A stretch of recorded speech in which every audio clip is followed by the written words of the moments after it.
दोस्तों 1922 में खाना बदोशों और मछुआरों से भरा एक ऐसा मुल्क जो रहने के भी काबिल नहीं था, वो कैसे 2022 में दुनिया के सबसे बड़े sports event FIFA world cup का मेज़बान बन गया।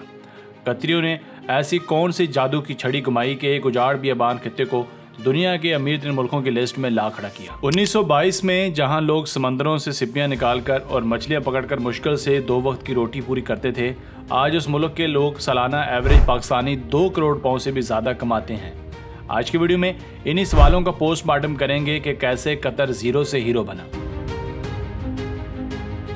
दोस्तों, कतर की कामयाबी का सफ़र तो 1950 के बाद ही शुरू हो गया था, जब कतर से दुनिया के सबसे बड़े ऑयल रिजर्व्स मिले। इस चीज़ ने न सिर्फ अचकोले खाती इकॉनमी को अपने पैरों पर खड़ा कर दिया, बल्कि वो लोग जो कतर छोड़कर दूसरे मुल्कों में चले गए थे उन्हें भी वापस खींच लाई। असल में हुआ कुछ यूँ था कि कतर समंदर से सिपियाँ और इस तरह की बाकी चीज़ें निकालकर बाहर के मुल्कों को एक्सपोर्ट करने वाला दुनिया का सबसे बड़ा मुल्क था। मगर फिर इस मैदान में जापान भी आ गया।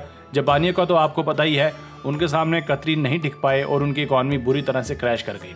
कतर के हाथ तेल का खजाना पहली बार साल 1939 में लगा था। दोहा से 80 किलोमीटर दूर उनको तेल के रिजर्व्स मिले, मगर यहाँ पर मसला ये था कि तब वर्ल्ड वार 2 हो रही थी। दोहा पर तेल एक्सपोर्ट करने की पाबंदियाँ लगा दी गईं। अगले 10 सालों यानी 1949 तक कतर ने तेल एक्सपोर्ट नहीं किया। फिर 1950 के बाद जब जंग वगैरह से थक हार कर लोग वापस से नॉर्मल हुए, तब दुनिया में एक और सेक्टर ने बूम किया और वह सेक्टर था ऑटोमोबाइल का। इस सेक्टर को चलाने के लिए तो रोजाना कई हज़ार मैट्रिक टन ऑयल की ज़रूरत थी, जिसको पूरा करने के लिए कतर मैदान में आ गया। कतर ने धड़ाधड़ तेल की एक्सपोर्ट की और 1950 से 1970 यानी सिर्फ 20 सालों में अपनी इकॉनमी को दुनिया की बेहतरीन इकॉनमीज़ में ला खड़ा किया।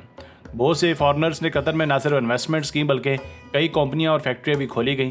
इन 20 सालों में आबादी 25,000 से बढ़कर 1 लाख तक पहुंच गई। दोस्तों, कतर को दूसरा ब्रेक थ्रू साल 1971 में मिला, जब कतर के नॉर्थ फील्ड से नेचुरल गैसेस के रिजर्व्स मिले। ये रिजर्व्स तो बहुत ज़्यादा थे, पूरी दुनिया के तकरीबन 10% से भी ज़्यादा। मगर मसला तब ये था कि लोगों को नेचुरल गैस की इम्पोर्ट्स का बिल्कुल भी कोई आइडिया नहीं था। पर 1990 आते आते नेचुरल गैस की कंजप्शन भी आसमान छूने लग पड़ी। कतर ने तो वो दिन भी देखे हैं जब 1996 में उनका लिक्विफेक्शन नेचुरल गैस से भरे जहाज़ जापान जाया करते थे। जापान जैसे मुल्क के साथ ट्रेड ने तो कतर की किस्मत ही चमका दी। इससे कतर की जीडीपी 2006 तक 26% से भी ज़्यादा ग्रो हो चुकी थी। कतर की पर पर्सन जीडीपी तो पाकिस्तानी 2 करोड़ पाउंड के बराबर ही है, मगर उनकी परचेजिंग पावर भी $91,000 से ज़्यादा है, जो दुनिया में किसी भी मुल्क की सबसे ज़्यादा परचेजिंग पावर है। यही वजह है कि आपको हर दूसरे कतरी के पास स्पोर्ट्स कार और महंगे महंगे घर देखने को मिलेंगे। इस बात में तो कोई शक व शुबा नहीं कि मिडिल ईस्ट को ऑयल रिजर्व्स ने ही उन बुलंदियों तक पहुंचाया है जहां तक जाना हर मुल्क का ख्वाब है। मगर यहाँ ये बात बतानी भी बहुत ज़रूरी है कि इस सारे दौरानिए में कतर के शाही लोगों ने ना ही कभी मुल्क के साथ कोई समझौता किया है और ना ही यहाँ के लोगों के साथ।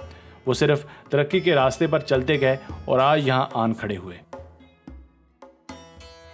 अब सवाल यहाँ ये भी पैदा होता है कि क्या कतर हमेशा से ही अमीर रहेगा या इस पर कभी सवाल नहीं आएगा? तो देखिए, इसका जवाब बड़ा ही आसान और सीधा है। मुझे कि अगर कतर दुबई और सऊदी अरब की तरह फ्यूल के अलावा भी दूसरे सोर्सेज ऑफ इनकम पर ध्यान देगा तो उसकी इकॉनमी शायद क्रैश ना करे, क्योंकि अब तक दुनिया ये बात समझ चुकी है कि फ्यूल की डिमांड अब ज़्यादा देर तक नहीं रहेगी। अब तो धड़ाधड़ इलेक्ट्रिक गाड़ियाँ मार्केट में आना शुरू हो गई हैं, जिससे फ्यूल की मांग में कमी हुई है। यही वजह है कि अब कतर की जीडीपी पहले की निस्बत काफ़ी डाउन है। दूसरा खतरा जिसको लेकर कतर परेशान है वो ये कि आहिस्ता आहिस्ता फ्यूल रिजर्व्स ख़त्म हो रहे हैं और आए दिन उन्हें सऊदी अरब और बाकी मिडिल ईस्ट कंट्रीज़ की पाबंदियों का भी सामना करना पड़ता है। अगर दुनिया पे किसी किस्म का कोई वबाल आए, जैसा कि कोरोना वगैरह, तो इससे सबसे पहले कतर जैसे मुल्क ही इम्पैक्ट होते हैं। यही वजह है कि इनको जल्द ही फ्यूल के मुतबादल सोर्सेज ऑफ इनकम पर काम करना होगा। वैसे कतर ने इसकी शुरुआत कर भी दी है, जैसा कि न्यूयॉर्क और लंदन में भारी इन्वेस्टमेंट्स करना और हाल ही में दुनिया का सबसे बड़ा sports event FIFA world cup host करना। 2022 में होने वाला फीफा वर्ल्ड कप ने कतर को $1.56 बिलियन का प्रॉफिट कमा कर दिया था। वैसे इस काम के लिए कतर ने बिलियंस ऑफ डॉलर्स अपने प्रोजेक्ट्स के लिए खर्च भी किए, जिसमें बड़े बड़े स्टेडियम्स से लेकर स्काई स्कैपर्स और आलीशान होटल्स की कंस्ट्रक्शन तक शामिल है। हाँ, जिस तरह सऊदी अरब न्यूम सिटी जैसे बड़े प्रोजेक्ट्स पर काम कर रहा है या दुबई बड़ी बड़ी कमर्शियल बिल्डिंग्स पर काम कर रहा है, कतर में अभी इस तरह का कोई सीन नहीं। कतर ने अभी तक किसी भी प्रोजेक्ट का कोई ऐलान नहीं किया। अभी भी इनकी इकॉनमी का 90% फ्यूल पर ही टिका हुआ है। कतर को भी कुछ महंगे प्रोजेक्ट्स पर काम करना होगा ताकि पूरी दुनिया से लोगों को अपने मुल्क में न सिर्फ अट्रैक्ट करवाया जा सके बल्कि वो यहाँ इन्वेस्टमेंट्स भी करें। कतरी शहजादों के दिमाग में क्या गेम चल रही है ये तो अब वो ही जाने, मगर ये तो कंफर्म है कि कतर का कमबैक काफ़ी स्ट्रॉन्ग और जल्दी होगा, क्योंकि कतरी फ्यूल की डिमांड कम होने और फ्यूल की मिकदार कम होने दोनों बातों को अच्छी तरह से जानते हैं, इसलिए वो अपनी इकॉनमी को एक बड़ा शिफ्ट ज़रूर देंगे।